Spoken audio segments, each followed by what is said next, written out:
क्या आपने कभी सोचा है कि अगर आपके बोलने की आजादी, प्रेस की स्वतंत्रता और यहाँ तक कि वोट देने का अधिकार आपसे छीन लिया जाए तो कैसा लगेगा? ऐसा भारत में एक बार हो चुका है। ये वह समय था जब दुनिया के सबसे बड़े लोकतंत्र को लगभग 21 महीने के लिए तानाशाही में बदल दिया गया।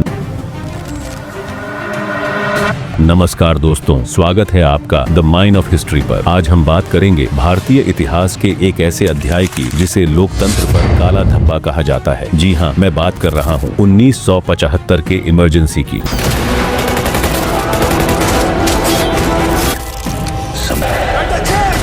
खुली जेल बन जाएगा। पूरी कैबिनेट की शक होती है इंदिरा जी।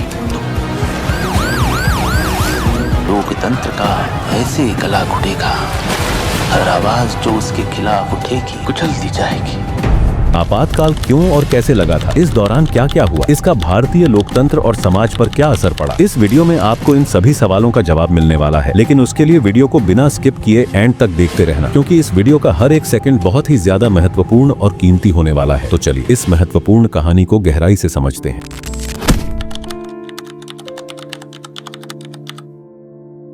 1970 का दशक भारत के लिए काफी उथल-पुथल से भरा समय था। भारत हाल ही में पाकिस्तान के खिलाफ 1971 का युद्ध जीत चुका था।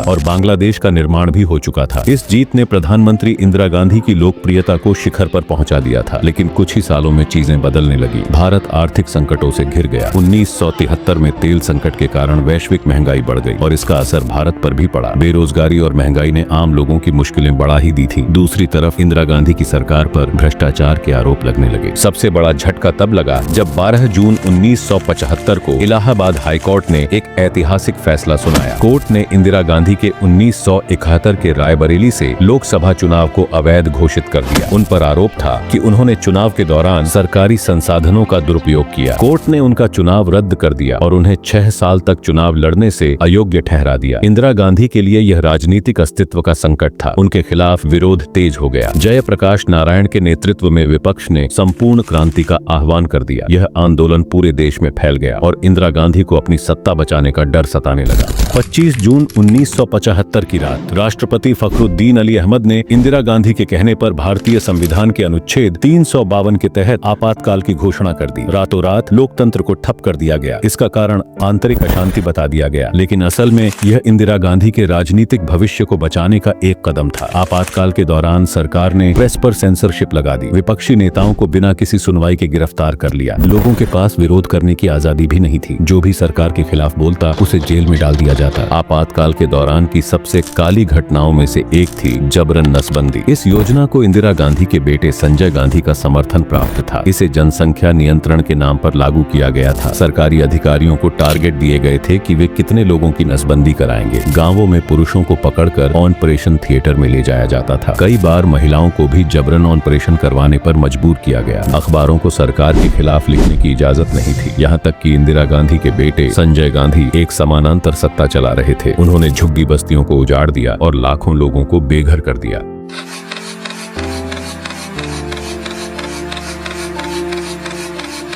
इस आपातकाल यानी इमरजेंसी ने इंदिरा गांधी की लोकप्रियता को बुरी तरह से गिरा दिया। जनता में उनके खिलाफ गुस्सा था। 1977 में उन्होंने चुनाव कराने का फैसला लिया। यह उनके लिए एक बड़ा जोखिम था। चुनाव में जनता ने इंदिरा गांधी और उनकी कांग्रेस पार्टी को करारी शिकस्त दी। पहली बार केंद्र में गैर कांग्रेसी सरकार बनी। मोरारजी देसाई के नेतृत्व में जनता पार्टी ने सत्ता संभाली। यह भारतीय लोकतंत्र के लिए एक जीत थी।